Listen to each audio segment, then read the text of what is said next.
మనము స్క్రిప్చురల్గా చూస్తే ఈ రిలేషన్స్ అన్నీ కూడా ఈ హ్యూమన్ రిలేషన్స్ అనేవి sacred relations, because we are connected for real communion. మనము నార్మల్గా క్రిస్టియన్ మ్యారేజెస్లో బిబ్లికల్ స్క్రిప్చర్ నుండి చెప్పేటటువంటి మెసేజ్ ఏంటంటే it is not good for a man to be alone. Genesis chapter 2:18.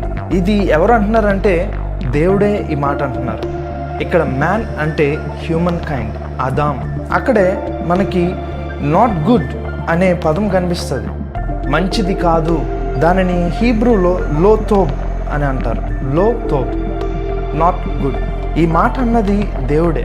ఈ ఐసోలేషన్, ఈ లోన్లీనెస్, ఇవన్నీ కూడా మంచిది కాదు అని దేవుడే తలంచారు. కాబట్టి రెమెడీగా ఇంకో హ్యూమన్ని దేవుడు క్రియేట్ చేశారు. Human and human relations are very sacred. ఎప్పుడైతే హ్యూమన్స్కి రిలేషన్షిప్ అనేది పోతాదో అప్పుడే ఐసోలేషన్, డిప్రెషన్ అండ్ మనము లోన్లీగా ఉంటాం. కాబట్టి కేవలం కపుల్స్ మధ్య ఉండే రిలేషన్ మాత్రమే కాదు, it can be a relation between families, it can be a relation between our neighbours, and it also a relation between human and nature and also the rest of the creation. మనము హ్యూమన్స్కి నేచర్కి ఉండే relation మనం ఒకసారి చూస్తే జెనసిస్లోనే ఉంటుంది.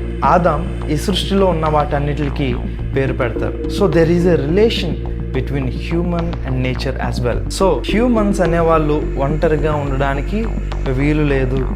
Humans are made as social beings. అందుకే Aristotle, the great ancient Greek philosopher, ఏమంటారంటే man is a social animal.